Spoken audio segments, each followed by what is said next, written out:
Hello, and welcome to Life Lessons with Barbara. I'm your host, Barbara Elleen Johnson, and I bring to this program a ton of credentials and decades of professional experience that you can check out on my website. But more important than all that, I bring me and a desire to share with you what I've learned from almost 70 years of life experiences. Some I've mastered and some I'm still working on.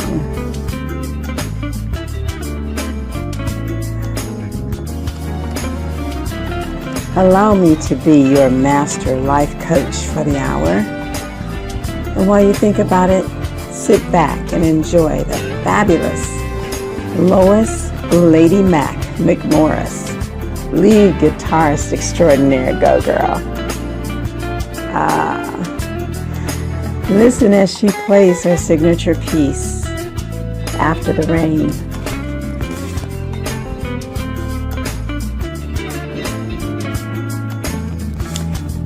While you're enjoying the amazing Lady Mac, let me tell you what I have in store for you.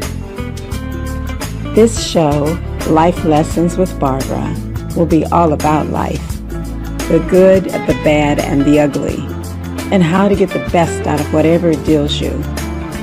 And I promise you, we will not close a segment until we find that morsel of truth, or that silver lining, or that nugget of wisdom, no matter how deeply it's buried. You're going to hear from me each week.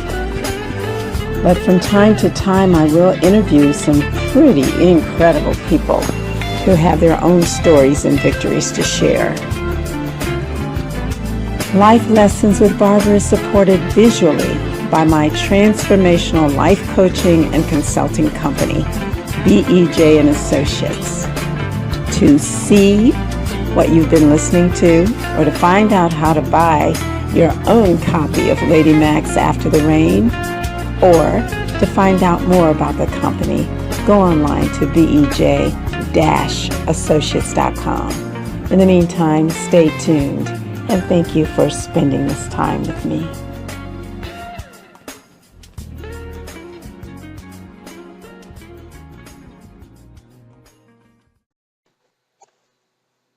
Hello, and welcome to Life Lessons with Barbara. I am so glad that you decided to join me today to listen to what I have to say. You know nothing about me or why I'm here or what I have to offer, so it's up to me to convince you. All right, so here's the deal. What I would love to do is to just hit some highlights of my life. I've done a run through twice already, and I have not managed to cover everything in 1 hour. So just bear with me. I'll go as fast as I can, but some things I feel need elaboration.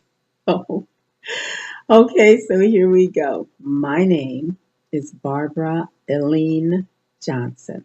That middle name came from my dad. He made it up, and it's spelled E-L-L-E-E-N.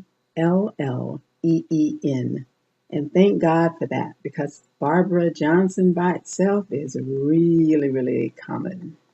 And there are a lot of Barbara Anns and Barbara Jeans, so I really want to emphasize my middle name. And you'll hear that come up often. It's in my website address, it's in my email address. I use that E every chance I can get. Barbara Elleen Johnson. But you can call me Barbara. And the name of my show is Life Lessons with Barbara.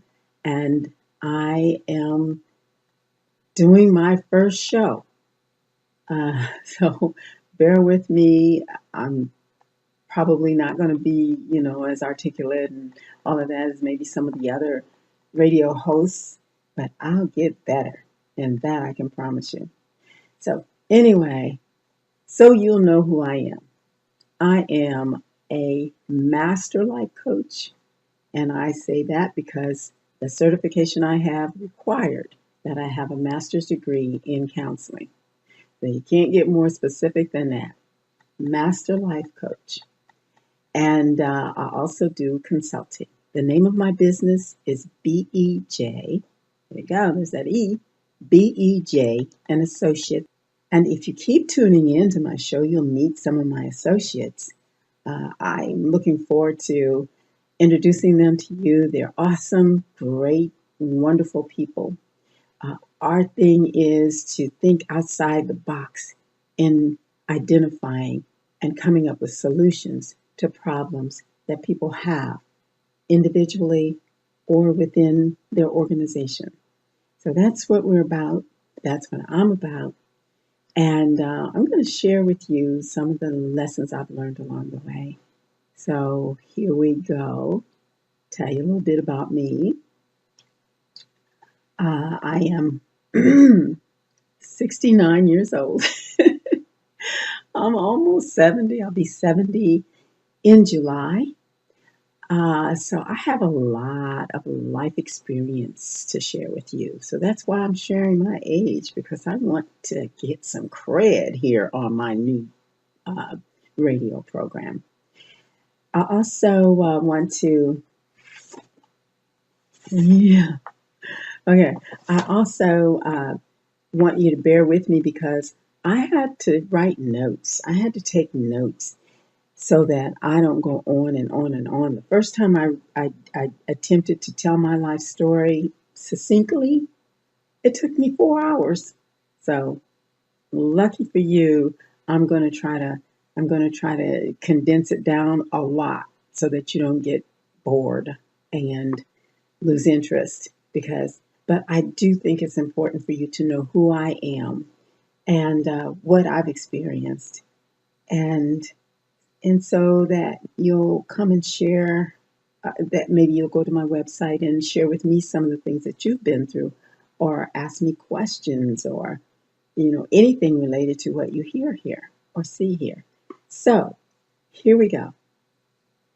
My earliest memory, I was still in diapers, I'm pretty sure. I know my brother was. He was 11 months younger than me.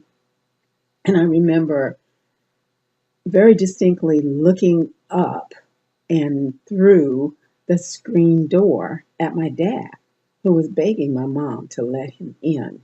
He wanted to hold his kids and hug us and stuff. And of course, I could not understand why she would not let him in. And so that left a deep impression on my mind, especially because I never saw him again until I was in my early 30s. My mom and dad, well, first of all, my father was from Texas, and my mom was from Arkansas, and they met in Omaha. I don't know how that happened, but they did, and I'm glad they did, because if they hadn't, I wouldn't be here. I understand that after they got married, they went to California, and that's where I was conceived. But then, for whatever reason, they decided to come back to Omaha, where I was born. And not only was I born there, Omaha, Nebraska, but I grew up there as well. So that in itself is unique, being a sister girl and growing up in the Midwest, in Omaha, Nebraska, of all places. So you'll learn a lot about what that experience was like as I go through this. But that was my earliest memory, seeing my dad begging to get in and my mom refusing to let him come in. And my next strongest memories, well, I think maybe when I was maybe a little older, 3 or 4, my uncle, my grand uncle, had a church, a little small Baptist church, and so that was my earliest exposure, to religion. I fell in love with gospel music, and even at the age of 5, I was singing in the choir and even had solos from time to time.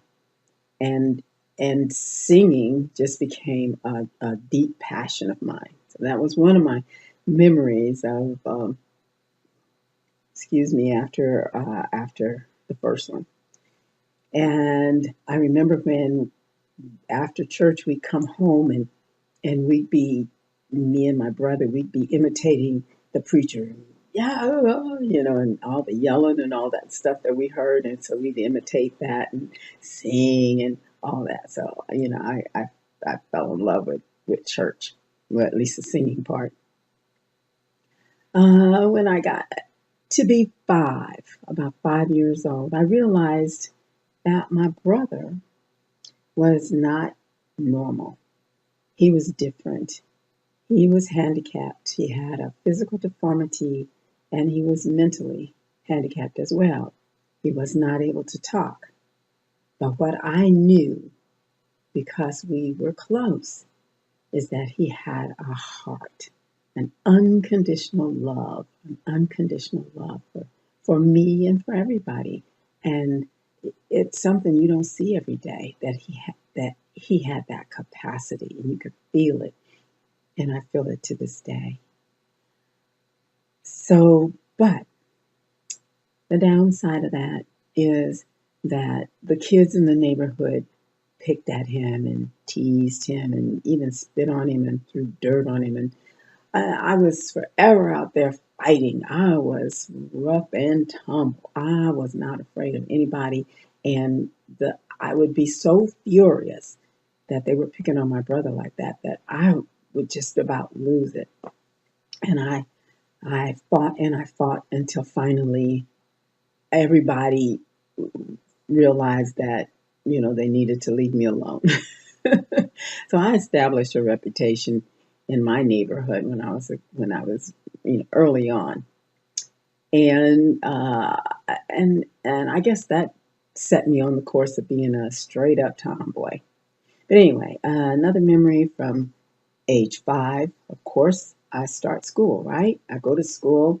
With my mom being a single parent, we in the projects, living in the projects, and my mom was also unofficially working, so she was not supposed to work, but she had to work in order, for us to survive.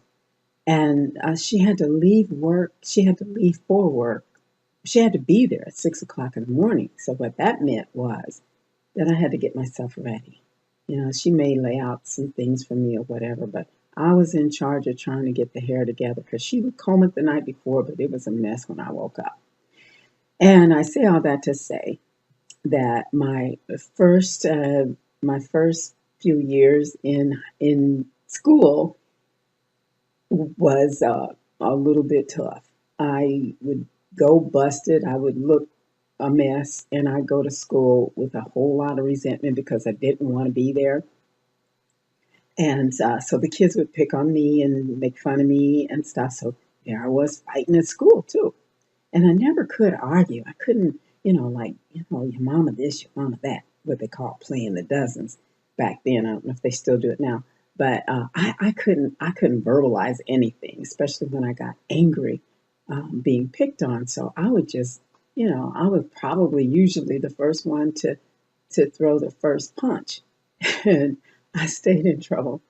I'd get suspended or, go into detention or whatever. So I wasn't very popular early on, and also I had a lot of, and I was typically jealous too. So I didn't like those other kids who had mothers and fathers and had really cute little clothes and purses and all of that. And their hair was perfectly groomed. And so I had a lot of resentment towards them. There was one girl that's sitting in front of me. She had long pigtails and she was shaking her hair around and had, barrettes on the end, and she's slinging her hair this way and she's slinging her hair that way. Well, she was sitting in front of me, and I got sick and tired of her slinging her braids in front of me. And I told another kid, I said, if she does it again, I'm going to cut them off. And I can't tell you to this day that I would not have done it. But anyway, this kid went off to tell the teacher, and But it turned out, my mother had to come up to the school. Her mother and father came up to the school and all that. But it turned out that she lived down the street from the projects in a house, and I had to pass her house every day going to school. So we became pretty good friends. I would walk down there, just timing it just right so I could catch a ride with her and her dad, because her dad always took her to school every morning, and so now he's taking me. And on the way home, I'd stop over there again, and we watched the Mickey Mouse Club together. And I say all that to say that we ended up being friends our whole lifetime, considering the way we started out. And and we were friends up until the day she died, and that was maybe 3 years ago. But anyway, and there was another girl at school that I was really envious of, and I thought, well, she's the only girl I ever saw that wore glasses, the only kid. So I thought, well, maybe if I got glasses, I could be popular like she was. So I went home, told my mother I couldn't see, and I needed glasses. I needed them right away, and all of that. So my mom took me to get my eyes examined, and lo and behold, I was blind as a bat. I was very nearsighted, and I had no idea. I just it just never occurred to me that I could see better than I did. And so when I got these glasses and looked through them, I thought, wow, look what I've been missing. Everything is so clear and so sharp. And I was just so impressed until I looked in the mirror and saw that these glasses were hideous. They were not anything like the ones that my classmate wore. And I mean, I hated them. Not so, yeah, because they were ugly, but also because they interfered with my lifestyle. I was climbing trees and climbing up roofs and peeking in windows and doing all kinds of things, playing cowboys and Indians and all that. So I didn't have time. It didn't fit into my lifestyle to wear glasses. So I conveniently lost them. I guess I conveniently lost about 3 pair before my mother said, no more. I'm not buying any more glasses for you.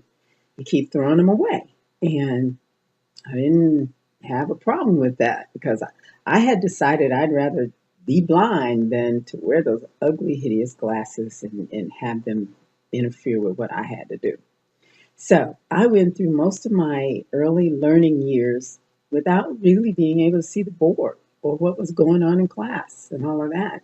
I was, I did, because I was a tomboy, I was kind of a favorite when it was time to pick a team, softball team or relay race team or whatever it was. And most of the time I could excel because I was just very athletic and I had to work off all of that resentment and frustration I had. So I was a pick. I was one of the first picks usually. But there would be those times when I wouldn't see a ball or something and I mess up because of my vision impairment. But anyway, just imagine going through school like that without being able to see. So most of the time I would just sit in the back of the class and just gaze out the window and just daydream. So that was pretty much, and that's always the comment on my report cards when I took them home. She just daydreams. She doesn't apply herself, blah, blah, blah, blah, blah. And I think the teachers, I don't think they even knew I needed glasses.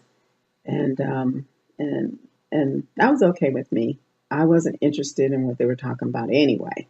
Every once in a while, like when the teacher would talk about science or that kind of thing intrigued me.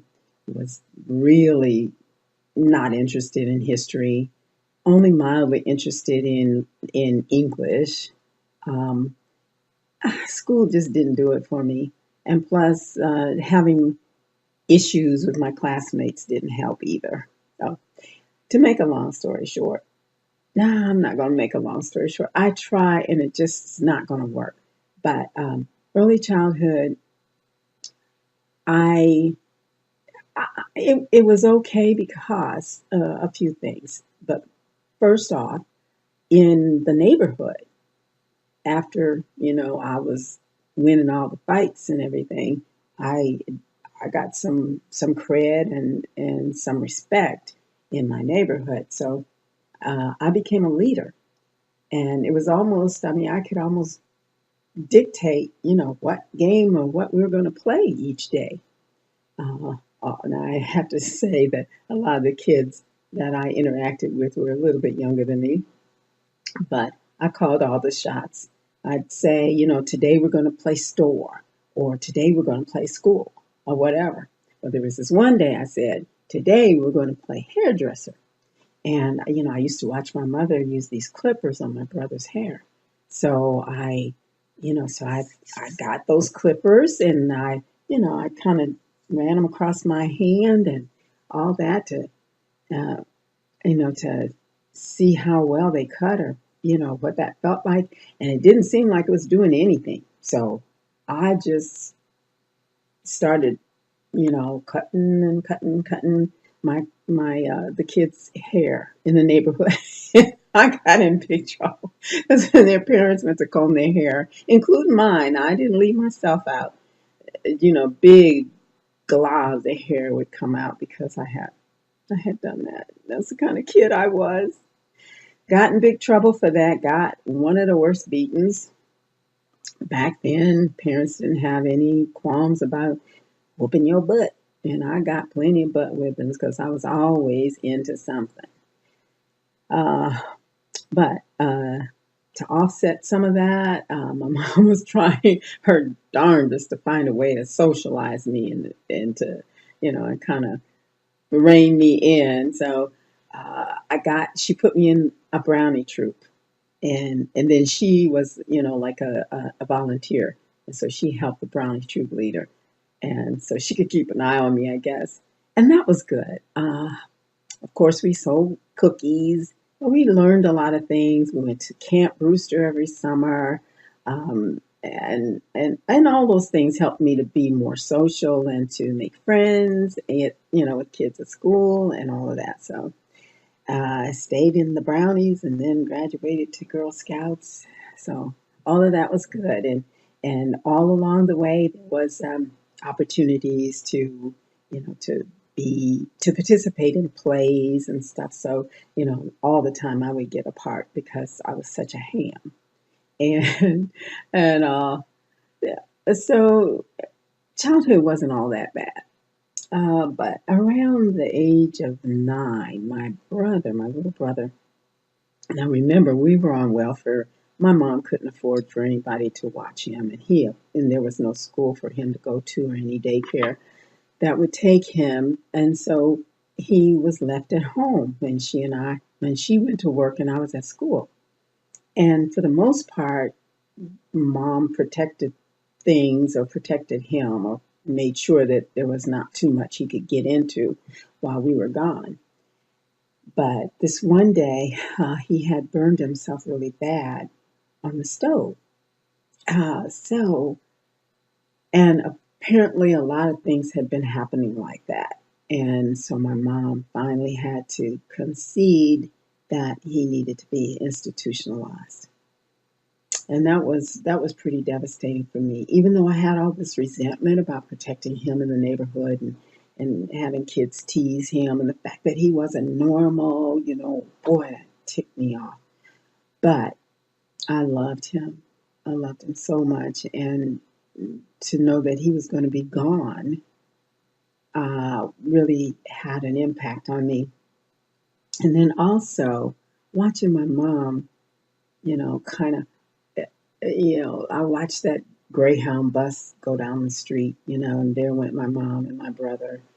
Um, it's home. Of course, my grandmother was keeping me, but I don't know. That was traumatic because that's something that came up later in my life, and I'll tell you about that maybe if I remember when I get to it. But anyway, so my brother was gone to this institution, and apparently it was, several miles away because it took mom, 3 days round trip to do this. And then she would go visit him, and I couldn't go with her. And so, those times when she was gone 3 days in a row, attending to my brother was kind of a scary memory. But another highlight of this kind of jaded, crazy childhood I had was my grandmother, and I gotta tell you about her because I think I got a lot of her traits. First of all, one thing we did not have in common was that she was a very petite, short. I bet she was barely 5 foot tall, and she was real slender and petite, a little bit of nothing, you know, in stature. But boy, was she dynamic in personality. Oh gosh, she was. I used to. I described her as a black Annie Oakley. What I thought. I mean, when I think of my grandmother, that's what I, at least how she was back in those days. I think I compare her to Annie Oakley, who, for those of you who don't know, was a cowgirl. She was a real tough cookie back in the day, and so I saw my grandmother as a black version of her. Oh my gosh. Well, I can tell you about this one incident in particular. Well, first of all, my grandmother lived on several acres of land out in the country, which was the country, but Omaha kept growing and growing and getting closer and closer to her. But initially, she had this land and she had this little kind of, rickety little house sitting on this land. And she single handedly added a room. She said, I need a storage room. And she built this room on the back of the house, and it had a flat roof. And so when I would go visit her in the summertime, I could sleep on that roof. And back then, the transistor radios came out, and she had an apricot tree that hung over that roof, and you could just reach up and eat the apricots. It was the coolest thing, and I loved going to my grandma's. But as she had been married 3 times, but she was happier. She was happier single. So she had 3 husbands before I was 5 years old. So she went through them, tossed them away, and just went it alone. And I never saw her afraid of anything. The kids in my neighborhood, I was allowed to invite one of my friends with me to go to my grandmother's for the weekend, and I went there maybe about once a month, and the kids would just be, oh, take me, and just really catering to me and trying to butter me up and trying to get me to pick them. And so, of course, I thought I was all that. Uh, so because we had a ball when we go to my grandmother's house, she would just pack us up a nice lunch and send us on our way. And so we would just walk the railroad tracks for miles. We'd climb in the railroad cars and didn't know what was in them until we were in them. It was just crazy. We climb up this embankment. Um, you know, I forget what you call it, a trellis or something. But anyway, when you climb up from the railroad tracks up this wall, you end up on the street above. So there were so many ways for us to die. God looks after babies and fools, and my grandmother wasn't worried. I guess she told me she'd say a prayer, but we'd be gone all day. We'd be gone all day. Get back before dark. So that was a real highlight to go to my grandmother's because I had, all that independence. But there was this time in particular, my grandmother was a real uh, fisherwoman. She loved fishing, and she had 2 or 3 friends that would go with her, and she'd always take me too.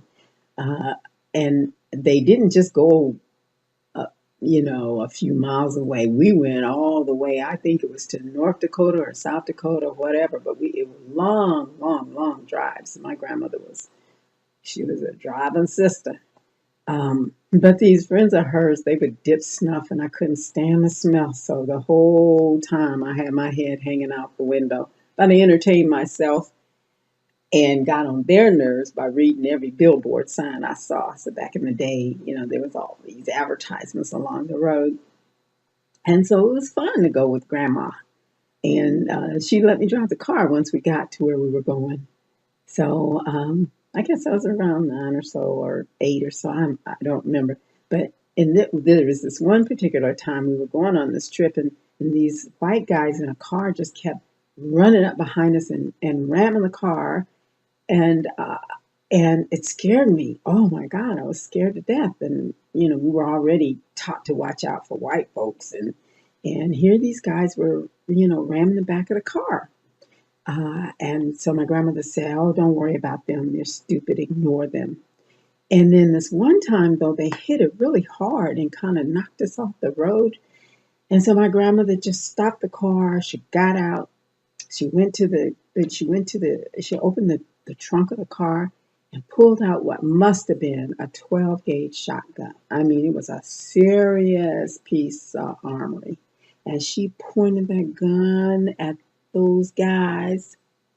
They backed that car up and tore down the street. we didn't see them again. And that's how she was. She had no fear. She was a tough cookie. That was my grandmother.